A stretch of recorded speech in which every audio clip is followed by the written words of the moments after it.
Iran Israel পাল্টাপাল্টি হামলায় উভয় পক্ষেই হতাহতের ঘটনা ঘটেছে। ধ্বংস হয়েছে সামরিক বেসামরিক বহু স্থাপনা।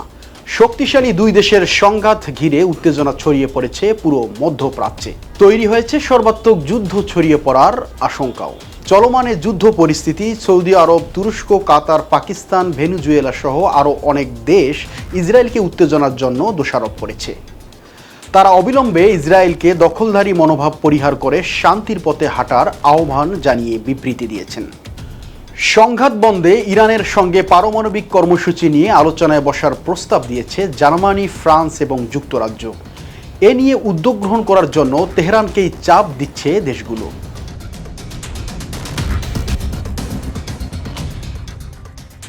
রয়টার্সের বরাতে দ্য টাইমস অফ ইসরায়েল জানায়, জার্মানি, ফ্রান্স ও ব্রিটেন মধ্যপ্রাচ্য পরিস্থিতি শান্ত করার লক্ষ্যে ইরানের সঙ্গে পারমাণবিক কর্মসূচি নিয়ে তাৎক্ষণিক আলোচনা করতে প্রস্তুত।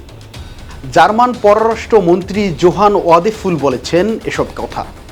ওয়াদেফুল বলেন, এই সংঘাতের শান্তি প্রতিষ্ঠার জন্য এটি একটি গুরুত্বপূর্ণ পূর্বশর্ত, যাতে ইরান এই অঞ্চলের জন্য, ইসরায়েল রাষ্ট্রের জন্য বা ইউরোপের জন্য কোনো বিপদ না টেনে আনে।